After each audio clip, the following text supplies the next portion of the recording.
Now at 10, Missouri legislation that aims to increase police recruitment.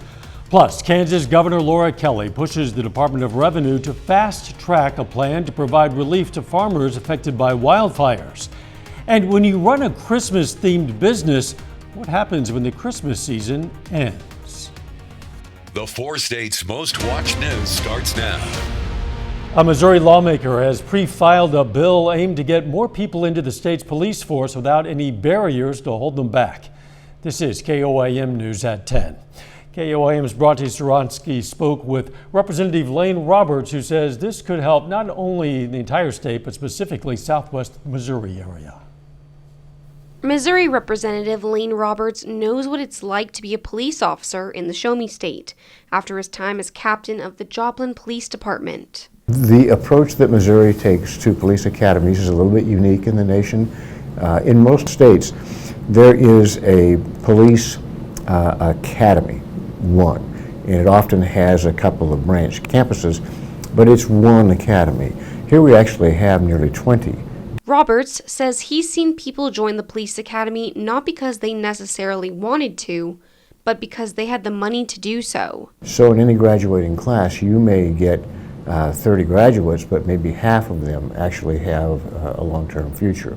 And it's a deterrent. There are a lot of people that I think have the aptitude and frankly can't afford to go to the academy. It's tricky because even after finishing the academy, officers will then need to find employment. But what happens is when they're done, they have a $6,000 investment with no guarantee of a job. It's why the lawmaker has pre-filed House Bill 1703 to address the financial inequities many face when trying to become a police officer. But it's not to everybody. It's only those who successfully find employment, remain employed for 4 years, and they're allowed then to make a request for reimbursement of 25% of their academy costs every year for 4 years, which gives them a complete reimbursement. It doesn't exceed $6,000. Roberts says he hopes the bill, if passed, can ultimately get more police officers to the area. There's an awful lot of people here that I think would like a career like that. In Joplin, Bronte Sorotsky, KOAM News. Roberts says the bill aims to address worker shortages any police departments are facing. Doug, heady weather-wise, it's beginning to look nothing like Christmas. No, we're going the opposite way. We're going to do Christmas in July as temperatures really warming up as we go into Christmas Eve. Today, 60, 45 is where we started, which is our average high for this time of the year. Even though we had the clouds all day long, we didn't really get any sunshine. Those southerly winds kind of help those temperatures warm up. We're still going to have the clouds sticking around for us tonight, but we're going to stay on the dry side. All right, most of us are sitting 50 to about 55 to 58 degrees. We're at our overnight low. In fact, from this point on, we're going to warm up. Most of us 60 to about 62 by morning as our southerly winds start to increase, and that helps us warm up quite a bit. Record highs for us tomorrow. 58 to start, 66 by 9, 73 by noon.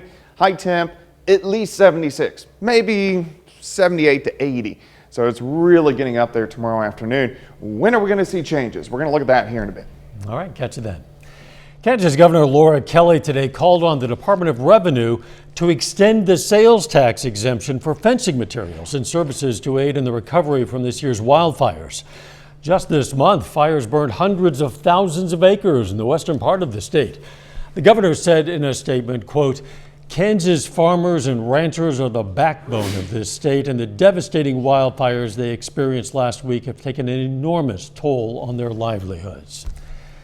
If you want to try your hand at catching one of those giant paddlefish in Missouri next year, you better check the new regulations approved by the state's Conservation Commission. For starters, the statewide minimum length for a keeper will be 32 inches, measured from eye to fork. That's up from the current minimum of 24 inches for most areas of the state. These monsters can grow up to 7 feet long, weigh more than 100 pounds. The new regulation and others take effect on February 28th. You can find all the new rules at KOAMnewsnow.com.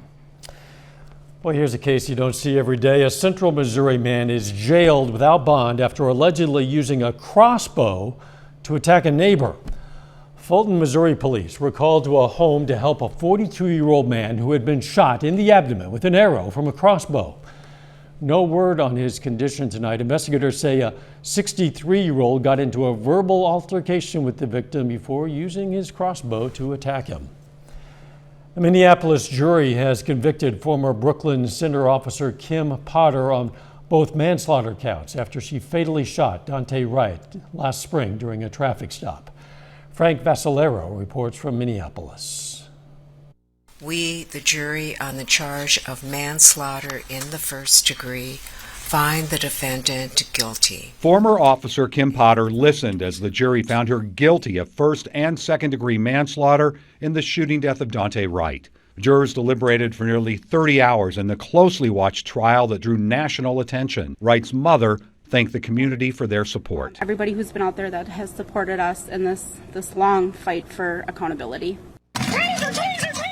Potter testified that she confused her handgun for her taser when she shot 20-year-old Wright during a traffic stop in Brooklyn Center last April. You didn't run down the street and try to save Dante Wright's life, did you? No. You were focused on what you had done, because you had just killed somebody. Right? I'm sorry it happened. Outside the courthouse, a crowd cheered and embraced while the verdicts were read. Minnesota Attorney General Keith Ellison said the trial's outcome doesn't bring justice. Justice would be restoring Dante to life and making the Wright family whole again.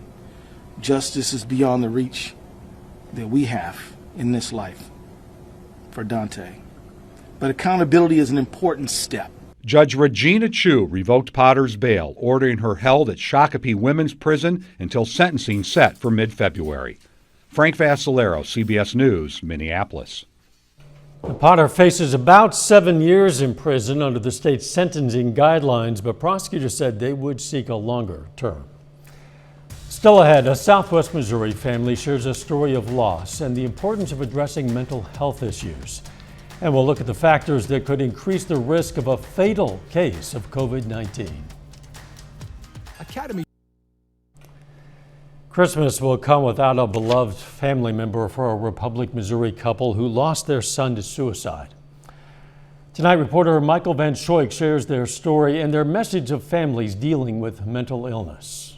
Grief can come in waves, and Tristan Shaw's family has felt this firsthand over the last several months, even more this week as Christmas approaches. Just out of the blue, it hit me. These are Tristan's parents, Jason and Linnea. Their home is decorated all merry and bright, but the two admit the holidays feel a little off this year. Part of you just wants to withdraw, and then the other part, you want to interact and make new traditions. You want to honor your loved one. Those waves of emotion can sneak up sometimes, but Jason says deep down he feels like it's all for a reason. I hold on to that hope because I know that that's my son, and he's just, reaching out and letting us know, man, I'm watching over you. And as he watches over them, the Shaws also try to keep his memory by their side, like this memorial Christmas tree. I just try to be like, we've got this, bub, and just kind of like tell him, man, we love you and we miss you. The Shaws say their holidays are all about supporting one another, which is exactly what Stephanie Appleby at NAMI encourages all grieving families to do. I think it's important when you're a family to remind each other that you're there for each other and that you're a support system and that there's nothing that anyone can't come to you about. The Shaws also say the holidays are a time to look out for others who might be struggling with depression. Hug them, listen to their problems, and be understanding and not judgmental, but loving and caring, and just letting them know that, hey, I'm always here for you, and just it's okay to not be okay. Again, that was Michael Van Schoik reporting. COVID patients who also suffer from high blood pressure, obesity, or diabetes, they are much more likely to die from the virus. An international study by the Mayo Clinic examined records from 46,000 patients in 26 countries and found patients with symptoms associated with metabolic syndrome, even mild obesity, were 30% more likely to be hospitalized for COVID-19 and 20% more likely to die. More than a third of all Americans have high blood pressure, obesity, or diabetes connected with metabolic syndrome. Later, some good news for the Kansas City Chiefs as some stars return to the practice field. Plus, it looks like we're going to approach record highs for us tomorrow. We're going to check that out coming up.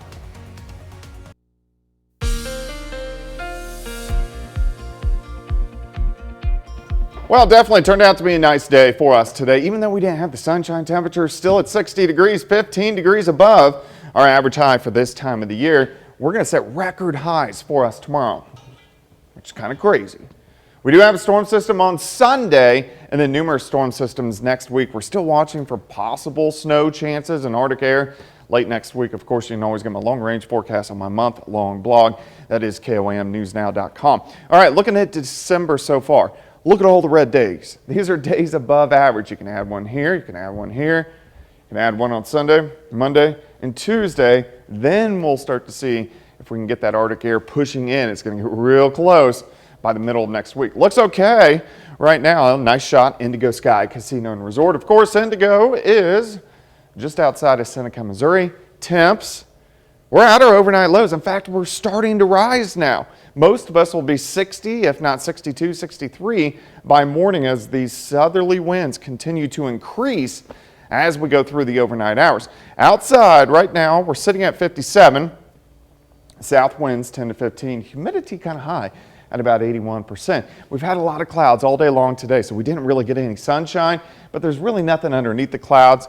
We'll stick with the clouds tonight into the first half of the day tomorrow, but besides that, we look okay. Let's go west. Here's the beginnings of the storm systems. This one's really not going to affect us too much, but what is happening is our jet stream is dipping off the coast of California, so it's going to be wave after wave after wave, and at the same time, we have Arctic air, which is building up toward the north. And with that Arctic air, if we can get at least close to us with these waves, we'll have chances for wintry weather. I would like some snow. I really don't want it to be pushing 80 on Christmas Eve.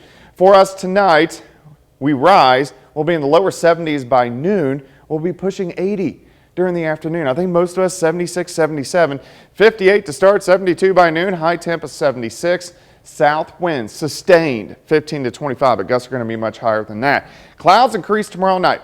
A wave shoots just to our north. This is all going to be rain. We may get a few showers in our northern counties, and you can see a cold front drags in. This is Saturday. This is Christmas morning. When you're waking up, it's going to be into the mid-60s, and we're going to kind of hang out into the mid-60s most of the day. So Christmas Eve, Christmas Day, definitely warm for this time of the year. Of course, to warm up in December, on the other end, you get the wind. So we're going to have winds gusting 40 to about 45 miles per hour for us during the daytime hours tomorrow. So staying very windy. Next wave in on Sunday, a few little showers. These drive through. Let's go into Tuesday. Rain chances again. Now this system's going to drag that Arctic front in. We'll see how close and how much Arctic air can get in. Then we have waves that are going to kick out as we head into New Year's. So we're going to have to see, is that going to be rain? Is that going to be ice? Or is that going to be snow? But we're going to focus on that after the holiday. 76 for us tomorrow, 62 Saturday, 68 on Sunday with showers, cooling down Monday, back up Tuesday, some thunderstorms, cool with rain Wednesday and Thursday. But at least the weather, especially for local travel over the next 2 days, look fine, besides the wind. Hope that doesn't affect reindeer. Wind. That's true. People tomorrow night might want to leave out a nice cool drink for Santa. Mix it up this year. Yep. Some lemonade, non-alcoholic, iced tea. of course. Yeah, there you go. More Americans are traveling for the holidays this year compared to last year. And if you're among the millions of travelers, experts say now is the time to secure your house. Jen Sullivan has 5 things to do before you leave home for the holidays. If you plan to travel over the holiday season, you're not alone. According to AAA, more than 100 million people will hit the road this holiday, and security experts say an empty home may be an invitation for burglars. The number one way that they're breaking into houses these days is that if the car is in the driveway and it has a garage door opener in it, all they have to do is break a window and they can just access that garage opener. Here are 5 tips to make sure your home is safe and secure while you're away for the holidays. Number 1, keep the outside tidy. Don't let your mail or newspaper deliveries pile up. And if it snows while you're away, arrange for someone to shovel your driveway. In my years in law enforcement, we actually had burglars that would show up to houses and they'd intentionally shovel the driveway. But while they were doing that, they were actually breaking into the house. Number 2, tell your neighbors to keep an eye out on your house and let them park in your driveway to make it look like someone is home. Number 3, set up timers for your indoor lights so that they come on and off at different times of the day. Number 4, consider installing motion detector lights in the back of the house and in the driveway. It just is an uncomfortable feeling for an intruder to all of a sudden be lit up like that. It just makes it seem like they're there. And finally, call your local police department and ask if an officer can drive by your home periodically and make sure everything's okay. For today's Consumer Watch, I'm Jen Sullivan. Another idea is to put up a sign that says, "Smile, you're on camera." Experts say even if you don't actually have a camera, the sign is a huge deterrent for would-be burglars. 3 days, Christmas is going to be over. Some folks will pack up their trees and prepare to ring in the new year, and many Christmas-centric businesses will shut their doors. We caught up with the owner of Pittsburgh's Christmas shop today to find out what the end of the season means for their business. And they told us that the off-season is the time they spend preparing for the next holiday season. We were very fortunate last year. We had a very good year, and it was first year with COVID. This year it grew even bigger, and we're hoping next year it gets bigger, and along with each year coming year, and we're just trying to make it bigger and better for our community and surrounding communities. Christmas shop closes for the season tomorrow at 3 p.m. They'll reopen Labor Day weekend 2022. Coming up in sports, the Neosho Wildcats prepare to host next week's Holiday Classic basketball tournament. And the Kansas City Chiefs get back a big name from the COVID list ahead of Sunday's game against the Steelers. Jacob Leonard has details next.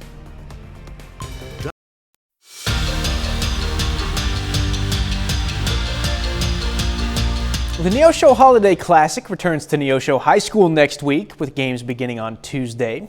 This year there are 8 girls teams in the field and 16 boys teams split into 2 brackets. The defending champion East Newton Patriots are the lone local team in the gold bracket. The black bracket features McDonald County, Monette, Lamar, Cassville, and the hometown Neosho Wildcats. Neosho feeling pretty good heading into the tournament, winning 5 of their first 7 games on their schedule, including a 30-point win over Cameron Wednesday night in Kansas City. Yeah, we're 5-2. We've played well. We would like to have won a few more, but you're right. Coming into the home tournament, it's always fun to play in front of your home crowd, and hopefully we win first couple of games, to get in that winner's bracket and get a chance to play in another championship game like we did early in the season. I think that's a good experience, especially moving into January and conference play. You can check out the brackets for the Neosho Holiday Classic in this story on KOAMNewsNow.com. Well, this week has been mostly bad news for the Kansas City Chiefs when it comes to COVID-19. Today, though, there's a little good news. Defensive tackle Chris Jones returned to practice today after a week on the COVID list. Now, the Chiefs face the Pittsburgh Steelers on Sunday. Right now, they still got some big-time offensive weapons on the COVID list, including wide receiver Tyreek Hill, tight end Travis Kelce. I still don't know if those guys will be back in time for Sunday, and if they're not, it'll just be time for some other guys to step up, because the last 3 games, pretty big ones. I tell you what, there's going to be a whole lot of Kansas City Chiefs dressed up out there with uniforms. You'll just be missing those 2 particular players. Adam, you know how we do things. Next man is up. We take a tremendous amount of pride in making sure that our guys are ready. We have a great coaching staff, all right, that are smart coaches that have built relationships with the people that are in this building. These guys are looking forward to that opportunity if presented. And the thing about it, they're fired up for it. So we're looking forward to it. Like I said, the next man up, when it's all said and done with, it's still the Pittsburgh Steelers. We got to go out there and play at a high level. The Missouri Tigers finished up the football season last night in the Armed Forces Bowl in Texas. Now, Mizzou lost to Army on a last-second field goal, falling 24-22. Now, the Tigers had a 16-7 lead at halftime. Army outscored them 17-6 in the second half to win it. Now, last night obviously did not go how Missouri planned, but the season as a whole wasn't a bad season, and the players are looking forward to what the future brings for the program. I think we all believe in the coaches. I think that people are starting to buy in. I think that's the main thing. We need people to buy in, and I think we've been doing that. And so, yeah, I think it's only up from here. I've had a great time. I'm forever grateful to the coaches and my teammates and the fans. Obviously this isn't how I wanted to go out, but, I do need to give credit. I'm proud of some of the things we did this year. I think that we showed a lot of fight. I'm a Mizzou Tiger at heart, and I'm really excited for what their future looks like. And that's a look at sports. We're back with more news after the break. Take a moment to recognize a local veteran of the U.S. Army. Private First Class Arthur Sewell Sr. served in occupied Germany in 1945 and 1946 with an Armored Engineers Battalion. His hometown, Nevada, Missouri. And we are proud to salute Private First Class Arthur Sewell Sr., a four-state hero. Fort Scott man is really into Christmas. John Willis has a beautiful Christmas light display, as you see. He loves sharing it with neighbors, and today it was a bit more of a formal gathering, complete with hot cocoa for folks who drop by, made possible by sponsors. It comes down to just for the community. Everybody trying to do something for the community. See, I'm Sawyer Automotive, and I sponsor it, and Bourbon County Cars this year stepped up and helped us with the cups and helped sponsor it as well. It's not about it's not about one place or another. It's about the community and doing something so everybody has something to do. This is the second year Willis has put on this light display. Yes. You get sponsored, you're a big deal. Yeah. Well, you know what? It's the community coming together. They're supporting each other. Why not? They say the guy's putting up the lights. I'm going to do what I can to provide the cocoa or whatever. It's a great idea. Yeah, absolutely. All right, they're not going to need snow shovels. They aren't, but they may want to secure some of those decorations because it's going to be windy tomorrow. Not as windy as what we had last Wednesday, but we are going to have winds gusting 40 to 45 miles per hour. On the other end, it helps you warm up. 76, record high, still 62 Christmas Day.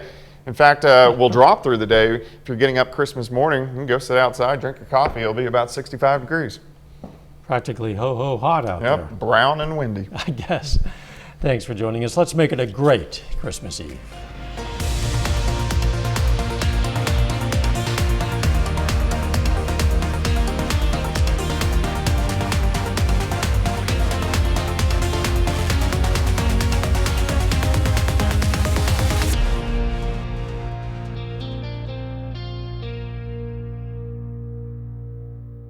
Salon service is